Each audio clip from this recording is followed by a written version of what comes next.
Bonjour à tous, j'ai la joie d'accueillir aujourd'hui pour vous un heureux père de famille qui s'appelle Diego Frieden. Alors, bonjour. Salut Dominique. Qu'est-ce que ça fait d'être papa pour la deuxième fois? Alors, papa, pour la deuxième fois, tu as raison, puisque lundi, nous avons eu une deuxième fille qui s'appelle Zoya. Et il faut aussi applaudir ma femme. Hein. Ma femme oui, bravo. Et tout le staff médical de l'hôpital d'Aller. Ça m'a fait plaisir aussi de pouvoir les remercier, de pouvoir remercier du personnel de la santé pour autre chose que pour la lutte contre le virus aussi, dont nous sommes tous dépendants, mais c'est aussi beau de pouvoir les remercier pour autre chose. Donc, comme je disais, père pour la deuxième fois, mais beau-père aussi de 3 garçons, donc ça fait quand même déjà une grande famille, ça fait maintenant 5. Et la sensation, c'est une immense joie, un très grand sentiment de reconnaissance pour tout ce que j'ai reçu, tout ce que nous avons reçu, et aussi une confiance, parce que comme pas mal de gens qui m'écrivent pour me féliciter disent, c'est un beau signe durant cette période que cette naissance. D'ailleurs, le deuxième prénom de Zoya, c'est Espérance. On avait choisi avant toute cette situation, mais on est encore plus convaincu de notre choix. C'est magnifique. Alors, à distance, tu pourras embrasser ta petite Zoya Espérance. Marguerite. Marguerite en plus. Ça Espérance Marguerite, bah oui, Marguerite comme notre sainte fribourgeoise. Ouais. Et en même temps, c'est un clin d'œil à ma tante au Tessin. Aussi. Voilà, ouais. Magnifique, quelle belle et grande famille. Et c'est vrai que ça fait plaisir de voir que la vie est plus forte et qu'elle vaut la peine d'être donnée. Ensuite, je sais que tu es engagé aussi en politique, tu es syndicaliste et tu es aussi engagé au centre du Parti chrétien social. Oui, centre-gauche PCS. Centre-gauche PCS. L'ancien Parti chrétien social, oui. Alors, raconte-moi un petit peu, parce qu'on sait qu'au niveau des travailleurs, au niveau de la justice, au niveau des salaires, au niveau des jobs et tout ça, est-ce que tu arrives, je sais pas, tu télétravailles, tu es en contact avec des ouvriers, avec des personnes que tu défends? Alors, jusqu'à ce lundi, j'étais en situation de travail normal. Depuis ce lundi, je suis en congé paternité. J'ai la chance et la fierté aussi de travailler pour un syndicat qui revendique 20 jours de congé paternité et qui attribue aussi 20 jours de congé paternité à ses employés hommes. C'est la deuxième fois déjà dont je peux en bénéficier et ça me fait très plaisir et je vois l'immense joie que j'ai de pouvoir vivre ça à la maison et ça aide quand même ma femme. Quand je pense que dans certains cas, on devrait rentrer après 2 jours, après 3 jours, après 4 jours, je me dis, j'ai de la chance parce que je peux bénéficier de ce congé paternité. Donc, je suis encore plus convaincu de la bonté de ce choix et de cette revendication. Mais avant, donc, j'étais effectivement actif. Alors, pour respecter les mesures de sécurité et ce qui nous a été demandé, on fait du télétravail. Mes collègues et moi faisons du télétravail. Ça nous permet déjà d'aider pas mal les travailleuses et travailleurs qui en ont besoin. Parce que notre pays a fait un choix, celui de maintenir l'économie dans un état, disons, de quand même relativement importante activité. Ça veut dire qu'il y a des gens qui chaque jour vont travailler et pour certaines, ça ne doit vraiment pas être facile. Non. Déjà, d'habitude, on n'est pas dans une situation de force vis-à-vis de l'employeur, mais là, c'est encore plus difficile, des gens qui ont peur de perdre leur travail, des gens qui se disent qu'est-ce qui peut m'arriver si les mesures ne sont pas respectées, qu'est-ce qui m'arrive si des gens qui sont infectés viennent travailler ou si c'est des clients. Enfin bref, il y a quand même beaucoup de questions qui se posent. Notre travail, celui du syndicaliste, de la syndicaliste, est un travail très important. Certains pensent que dans notre pays où les choses vont bien, c'est pas nécessaire. C'est encore plus nécessaire parce qu'on a tellement l'impression que les choses vont comme sur des roulettes. Alors, dans une situation tendue comme celle-ci, on se rend compte encore plus du besoin. Donc moi, je travaille depuis la maison j'ai pu répondre à pas mal de demandes, aider aussi mes collègues qui sont eux sur le terrain, puisque moi je suis actif au niveau national comme secrétaire central.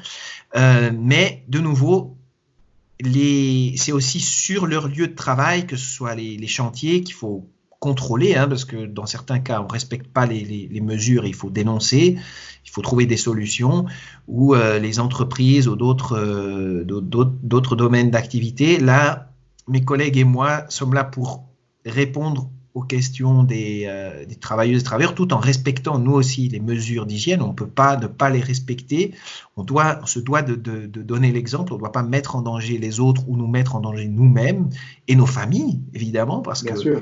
Derrière nous, il y a toujours nos familles. Mais de pouvoir montrer qu'on est là durant cette crise du coronavirus. Du coronavirus. Voilà, je pense que l'Église aussi, à partir du 19e siècle, fin du 19e siècle, s'est beaucoup intéressée aussi à la cause ouvrière. C'est là qu'est née aussi la doctrine sociale de l'Église, notamment à Fribourg. Hein. Est-ce que pour toi, c'est une source d'inspiration? Est-ce que tu lis peut-être le compendium de la doctrine sociale de l'Église? Est-ce que tu t'inspires des encycliques sociales des papes? Je ne sais pas. Alors, je dois t'avouer que je sais ce qu'est la doctrine sociale de l'Église. C'est selon moi une des avancées majeures intellectuelles et sociales de la période moderne et contemporaine, véritablement. D'ailleurs, il y a des aspects précurseurs dans la doctrine sociale de l'Église, mais de là à te dire que je la connais par cœur, que je peux te la citer, c'est un peu loin. Moi, je ne la sais pas par cœur non plus. Hein. Les livres, ils sont juste là derrière, donc ils sont prêts à être utilisés comme référence. Enfin, voilà, on pense que les prêtres connaissent la Bible par cœur, les syndicalistes chrétiens ne connaissent pas non plus la doctrine sociale de l'Église par cœur.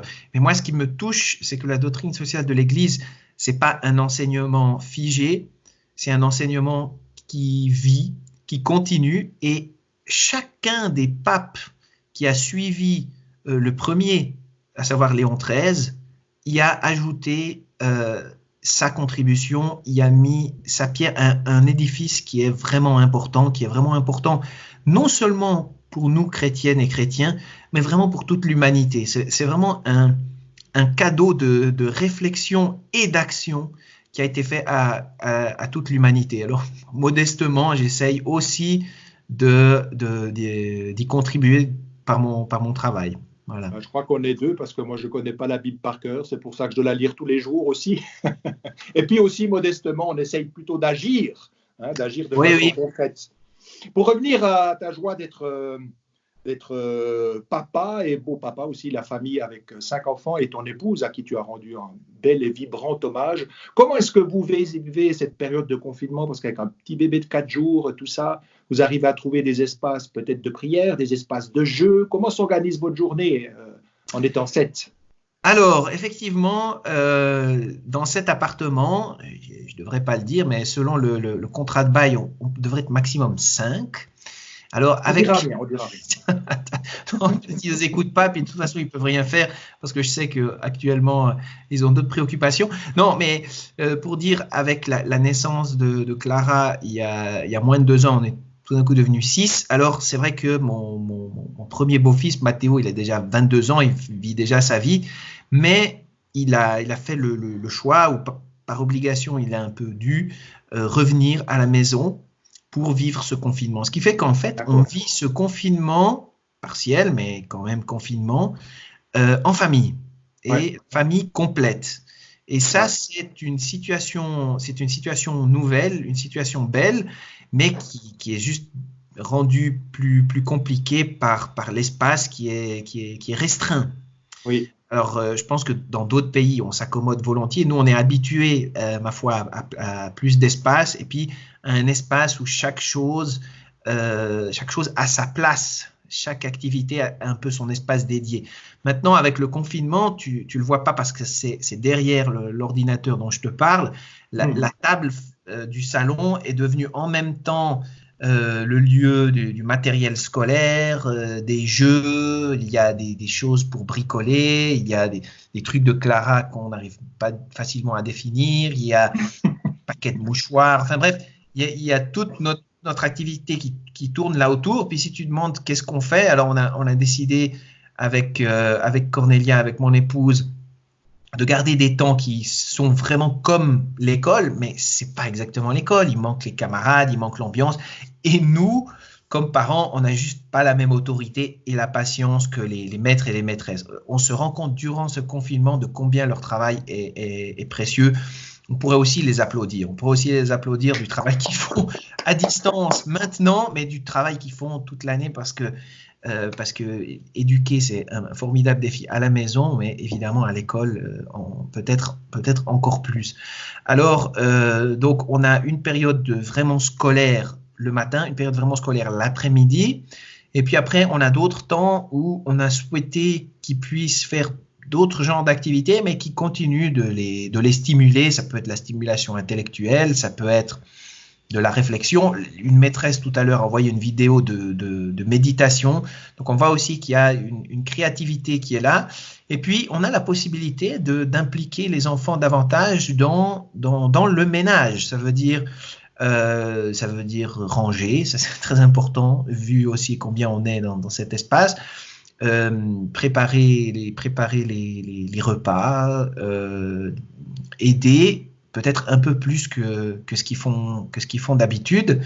Et puis très important, et on a la chance en Suisse, avec la confiance qui nous a été donnée des autorités, de continuer à faire ça, sortir, tout en respectant les mesures d'hygiène naturellement, mais pouvoir sortir pour s'aérer, parce qu'on devient juste fou si on reste toute la journée à l'intérieur. Bien sûr. Et c'est là que je me rends compte de la chance qu'on a d'avoir un balcon. Parce que même si on arrivait dans un confinement plus aigu, on aurait malgré tout la possibilité de sortir. Et c'est marrant parce que cet appel vers l'extérieur, il est là. Et quand les gens ont dû témoigner leur reconnaissance, remercier, spontanément, ils ont été sur leur balcon pour le faire. Donc c'est comme si de là était l'ouverture vers le reste du monde. Et nous, on est aussi fidèles, en tout cas, on essaye tous les soirs à 21h de bien faire du bruit pour remercier tous ces gens. Et puis, dernière question, vous êtes avec Cornelia aussi en couple pratiquant. Comment est-ce que vous vivez de la foi en ces périodes où c'est plutôt la communion spirituelle? Comment vous organisez dans le couple et peut-être au niveau des sectes? Oui, alors c'est vrai que tu as aussi posé la question par rapport à la prière. On n'oublie pas la prière. On suit aussi les messes de deux prêtres. L'un c'est le pape et l'autre c'est toi. Je l'ai dit quand même dans cet ordre-là. Ça, je ne savais pas alors. Ouais. Je ne savais pas avant de... Oui, alors à chaque jour, mais on essaye quand même voilà. Oui. Et puis voilà, parce que j'ai juste pris conscience que ce dimanche, c'est le dimanche des Rameaux, c'est une fête que j'aime beaucoup. Et d'imaginer aussi, dimanche prochain, c'est Pâques, d'être dans cette situation où, voilà, on n'a pas vraiment besoin de choisir de sacrifice de carême cette année, il nous est directement imposé, mais je ne te cache pas que c'est un défi, déjà pour moi personnellement, de pouvoir vivre ce carême en y pensant réellement, au-delà de toutes les choses qui se passent dans la famille et ailleurs. Mais on continue les temps de prière, et puis on a pu faire un peu aussi comme une liturgie de la parole à la maison. Alors voilà, c'est pas exactement la même chose, mais on essaye de garder ça, parce que je trouve très difficile la foi, elle se pratique en communauté, d'abord en famille, mais aussi un peu plus largement, et de vraiment plus avoir du tout ce contact, c'est pas facile. J'en ai profité quand même durant cette période pour essayer un des fameux confessionnaux plexiglas dont tu parlais, voilà. Donc voilà, tu vois, ça continue, mais ça continue au ralenti, et en même temps, je pense que le fait d'être confiné, on a plus de temps parce qu'il y a des choses qu'on peut plus faire, et peut-être qu'on a un peu plus la possibilité et l'envie de réfléchir à ce qui se passe. Alors c'est un carême aussi qu'on peut vivre davantage de ce point de vue-là. Mais c'est d'accord. C'est pas facile. Eh ben, écoute, je t'applaudis, j'applaudis ton épouse, j'applaudis Zoya, j'applaudis Clara, son deuxième nom aussi à Zoya, c'est Espérance. Et puis je te souhaite non seulement à toi, mais à tous ceux qui t'ont écouté, aussi aux ouvriers dont tu défends la cause, et à tout le monde, eh bien, une belle Semaine Sainte. Et j'applaudis aussi les enseignants et puis tous ceux qui ont aidé à faire naître la vie. Merci beaucoup. Moi, je profite quand même pour te remercier, Dominique, pour te remercier de l'occasion que tu m'as donnée. Et puis, de remercier les prêtres. J'ai lu qu'un grand nombre de prêtres sont décédés depuis le début de cette crise en étant proches des malades, en étant proches de leur famille. Et ça, c'est un très grand sacrifice. Et tout le travail qui est fait par les prêtres, par les personnes de l'Église pour continuer à faire vivre l'Église, ça mérite aussi un applaudissement. En tout cas, merci beaucoup. Et puis, continue sur ton blog. Tu sais que moi, je suis un grand fan de train, donc le fait que tu aies le Pendolino, ça m'a fait plaisir.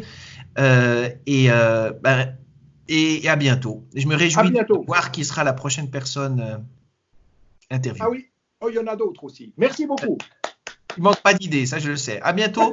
À bientôt. Ciao Dominique. Au revoir.